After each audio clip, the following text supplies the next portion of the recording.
शास्त्रों में बताया गया है कि सत्यनारायण व्रत कथा का पाठ करने से व्यक्ति को 1000 यज्ञ करने के बराबर पुण्य की प्राप्ति होती है।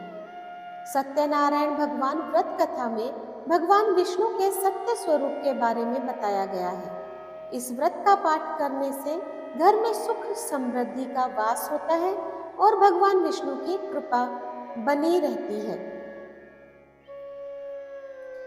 एक समय की बात है, नैमिषारण्य तीर्थ में शौनकादि 88,000 ऋषियों ने श्री सूत जी से पूछा, हे प्रभु, इस कलयुग में वेद विद्या रहित मनुष्यों को प्रभु भक्ति किस प्रकार मिल सकती है तथा उनका उद्धार कैसे होगा?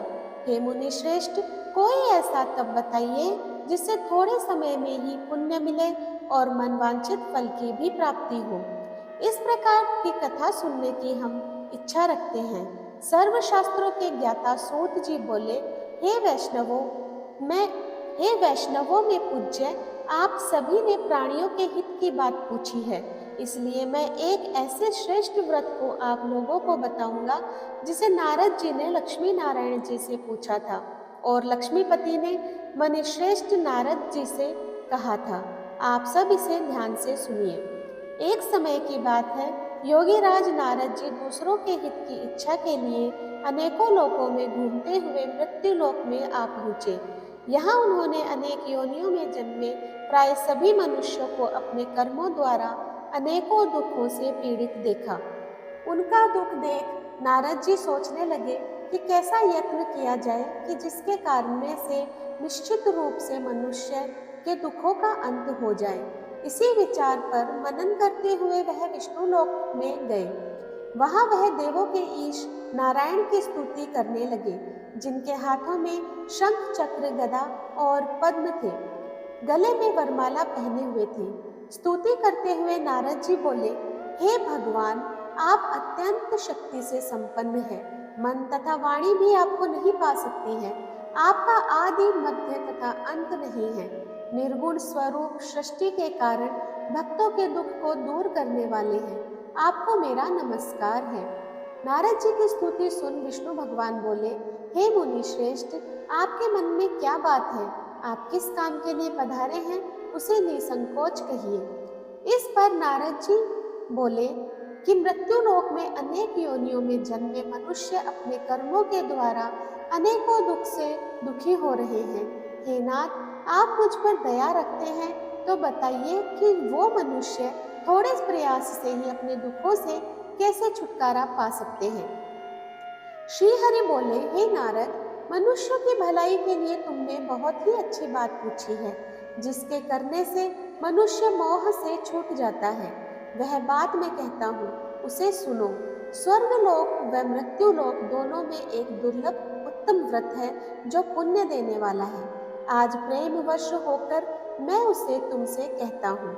श्री सत्यनारायण भगवान का यह व्रत अच्छी तरह विधि विधान पूर्वक करके मनुष्य तुरंत ही यहाँ से सुख भोग कर मरने पर मोक्ष को प्राप्त करता है। श्री हरि के वचन सुन नारद जी बोले कि उस व्रत का फल क्या है और उसका विधान क्या है, यह व्रत किसने किया था, इस व्रत को किस दिन करना चाहिए, सभी कुछ विस्तार से बताइए। नारद जी बात सुनकर श्री हरि बोले, दुख व शोक को दूर करने वाला यह सभी स्थानों पर विजय दिलाने वाला है। मानव को भक्ति व श्रद्धा के साथ शाम को श्री सत्यनारायण की पूजा धर्म परायण होकर ब्राह्मणों व बंधुओं के साथ करनी चाहिए। भक्ति भाव से ही नैवेद्य केले का फल, घी, दूध और गेहूं का आटा सवाया ले। गेहूं के स्थान पर साठी का आटा, शक्कर तथा गुड़ लेकर वह सभी भक्षण योग्य पदार्थों को मिलाकर भगवान का भोग लगाए। ब्राह्मणों सहित बंधु बांधवों को भी भोजन कराएं। उसके बाद स्वयं भोजन करें। भजन कीर्तन के साथ भगवान की भक्ति में लीन हो जाए। इस तरह से सत्यनारायण भगवान का यह व्रत करने पर मनुष्य की सारी इच्छाएं निश्चित रूप से पूरी होती है। इस कलिकाल अर्थात कलयुग में मृत्यु लोक में मोक्ष का यही एक सरल उपाय बताया गया है। श्री सत्यनारायण व्रत कथा का पहला अध्याय संपूर्ण। बोलिए श्री सत्यनारायण भगवान की जय। सत्यनारायण भगवान की व्रत कथा का दूसरा अध्याय प्रारंभ। सूत जी बोले, हे ऋषियों, जिसने पहले समय में इस व्रत को किया था उसका इतिहास कहता हूँ, ध्यान से सुनो।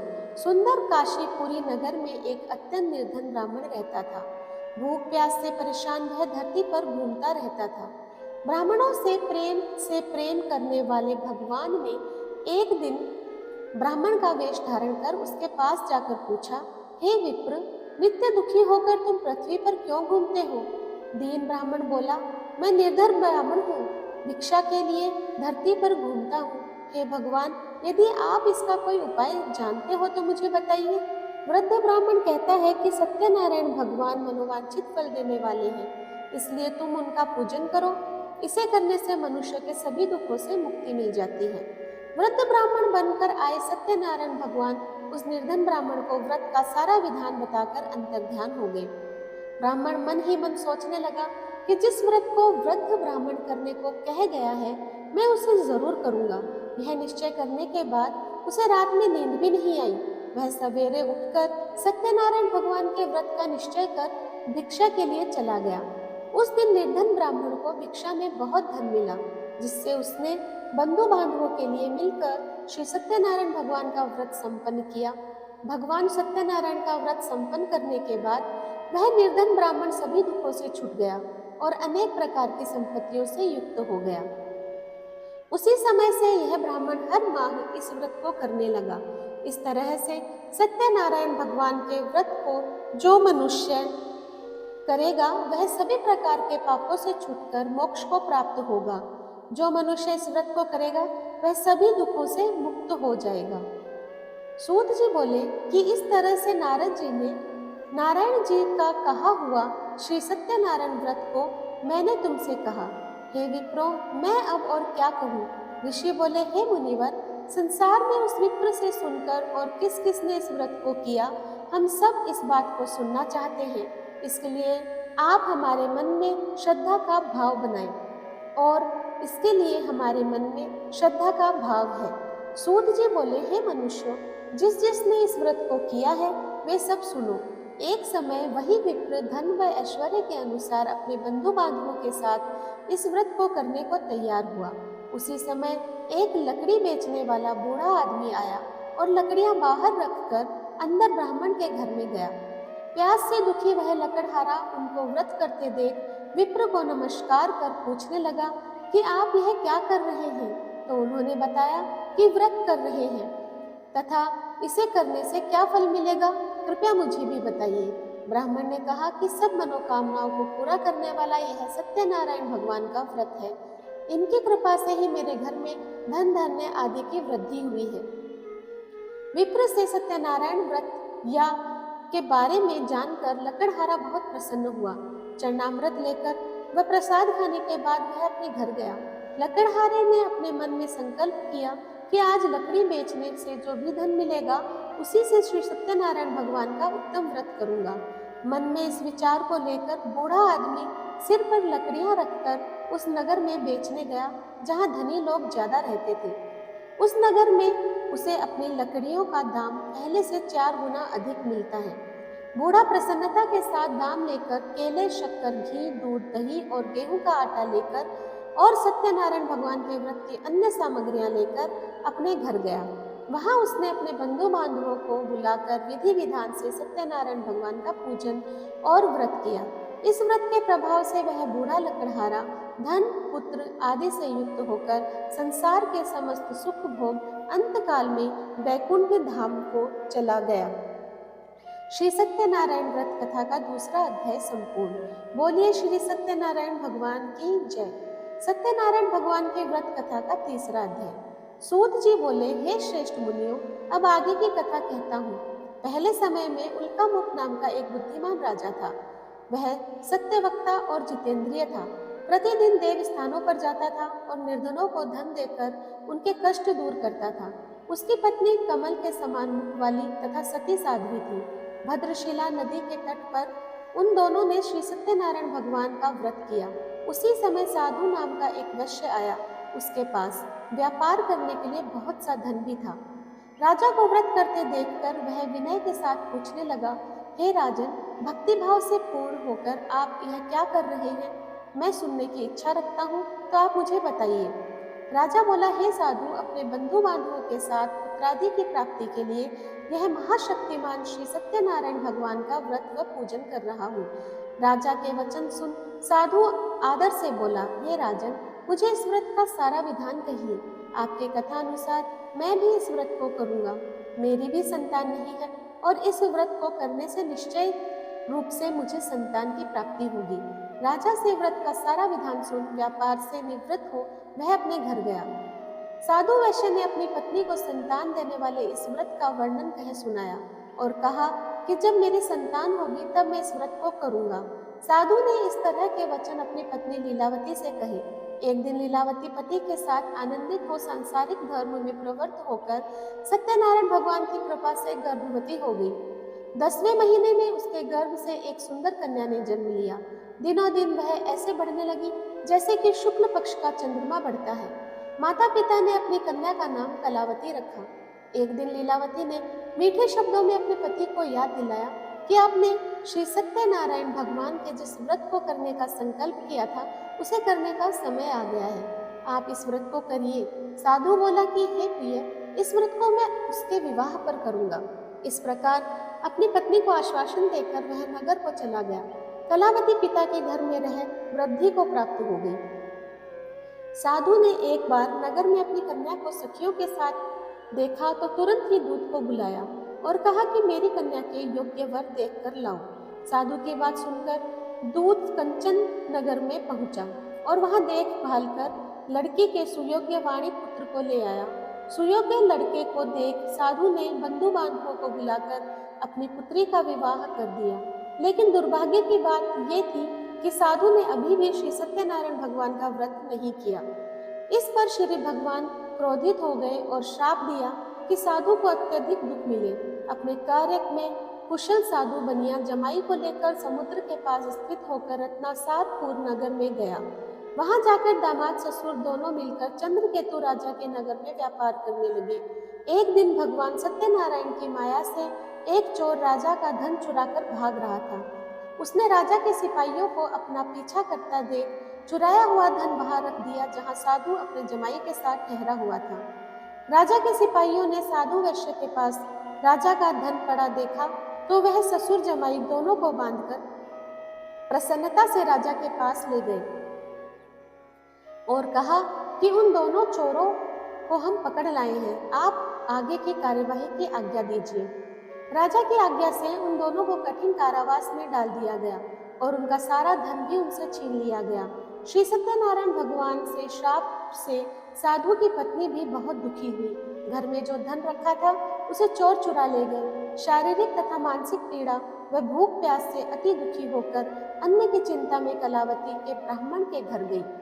वहां उसने श्री सत्यनारायण भगवान का व्रत होते देखा। फिर कथा भी सुनी। वह प्रसाद ग्रहण कर वह रात को घर वापस आई। माता के कलावती से पूछा कि हे पुत्री, अब तक तुम कहाँ थी? तेरे मन में क्या है? कलावती ने अपनी माता से कहा, हे माता, मैंने एक ब्राह्मण के घर में श्री सत्यनारायण भगवान का व्रत देखा है। कन्या के वचन सुन लीलावती भगवान के पूजन की तैयारी करने लगी। लीलावती ने परिवार व बंधुओं सहित सत्यनारायण भगवान का पूजन किया और उनसे वर मांगा कि मेरे पति तथा जमाई शीघ्र घर आ जाए। साथ ही यह भी प्रार्थना की कि हम सबका अपराध क्षमा करें। श्री सत्यनारायण भगवान इस व्रत से संतुष्ट हो गए और राजा चंद्रकेतु को सपने में दर्शन दे दिया और कहा कि हे राजन, तुम उन दोनों वैश्यों को छोड़ दो और तुमने उनका जो धन लिया है उसे वापस कर दो। अगर ऐसा नहीं किया तो मैं तुम्हारा धन, राज्य व संतान सभी को नष्ट कर दूंगा। राजा को यह सब कहकर वह अंतर्ध्यान हो गए। प्रातः काल सभा में राजा ने अपना सपना सुनाया। फिर बोले कि बड़े पुत्रों को कैद से मुक्त कर सभा में लाओ। दोनों ने आते ही राजा को प्रणाम किया। राजा मीठी वाणी में बोला, हे महानुभाव, भाग्यवश ऐसा कठिन दुख तुम्हें प्राप्त हुआ है, लेकिन अब तुम्हें कोई भय नहीं है। ऐसा कह राजा ने उन दोनों को नए वस्त्राभूषण भी पहनाए और जितना धन उनका लिया था उससे दुगना धन वापस कर दिया। दोनों वैश्य अपने घर को चल दिए। श्री सत्यनारायण व्रत कथा का 3रा अध्याय संपूर्ण। बोलो श्री सत्यनारायण भगवान की जय। सत्यनारायण भगवान की व्रत कथा का चौथा अध्याय प्रारंभ। सूत जी बोले, वैश्य ने मंगलाचार कर अपनी यात्रा आरंभ की और अपने नगर की ओर चल दिए।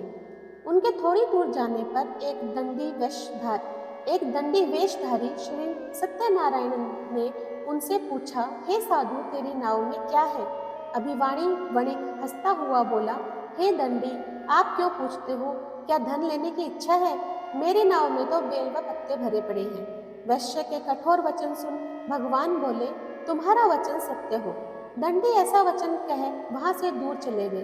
कुछ दूर जाकर समुद्र के किनारे बैठ गए। दंडी के जाने के बाद साधु वैश्य ने नित्य क्रिया के पश्चात नाव को ऊंची उठते देखकर अचंभा माना और नाव में बेल पत्ते आदि देख वह मूर्छित हो जमीन पर गिर पड़ा। मूर्छा खुलने पर वह अत्यंत शोक में डूब गया।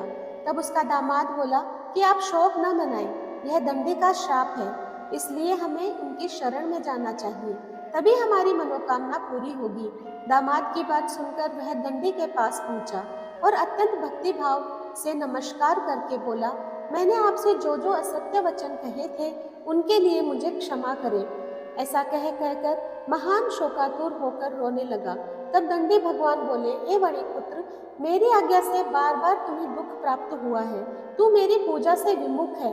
साधु बोला, हे भगवान, आपकी माया से ब्रह्मा आदि देवता भी आपके रूप को नहीं जानते, तब मैं अज्ञानी कैसे जान सकता हूँ? आप प्रसन्न होइए, अब मैं सामर्थ्य के अनुसार आपकी पूजा करूँगा।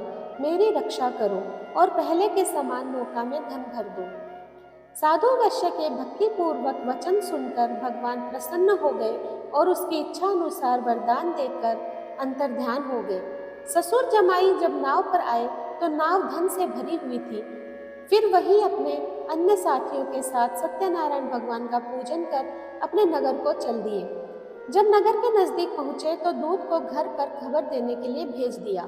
दूत साधु की पत्नी को प्रणाम कर कहता है कि मालिक अपने दामाद सहित नगर के निकट आ गए हैं। दूत की बात सुनकर साधु की पत्नी लीलावती ने बड़े हर्ष के साथ सत्यनारायण भगवान का पूजन कर अपनी पुत्री कलावती से कहा कि मैं अपने पति के दर्शन को जाती हूँ, तू कार्य पूर्ण कर शीघ्र ही आ जाना।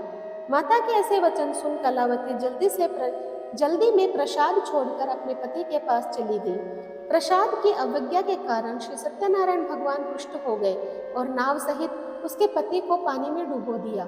कलावती अपने पति को वहां नहीं पाकर रोती हुई जमीन पर गिर गई।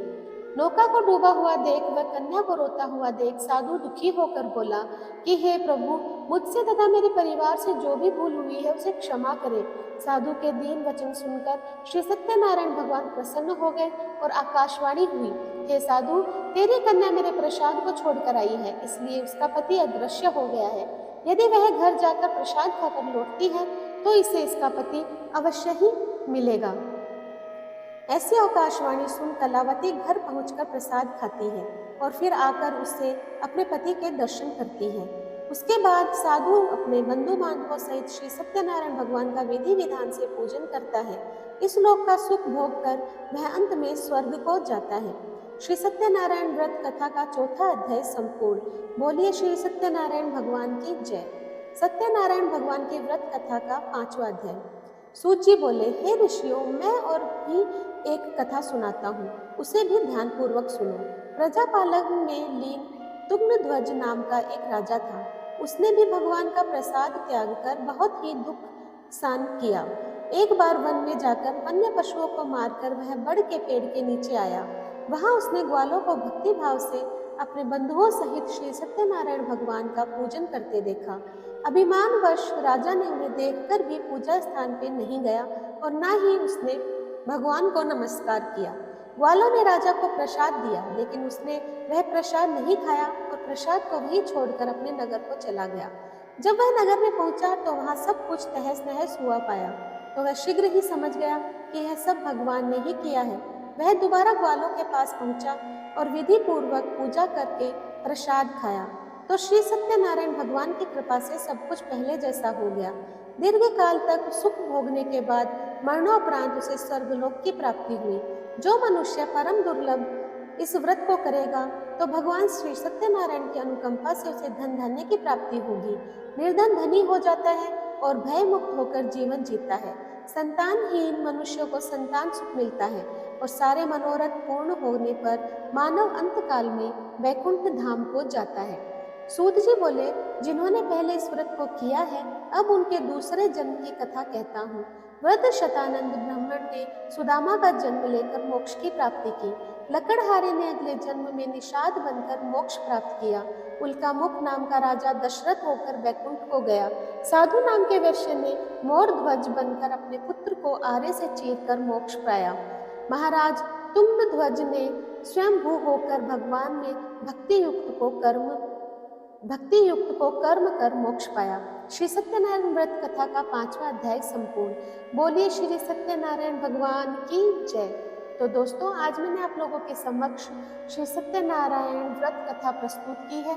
आपको कैसी लगी मुझे कमेंट बॉक्स में ज़रूर बताइएगा। जो लोग मेरे चैनल पे नए आए हैं प्लीज़ सब्सक्राइब कर दीजिए, लाइक कीजिए, शेयर कीजिए अपने दोस्तों और परिवार में, और इसी तरह मेरा सहयोग करते रहें। धन्यवाद।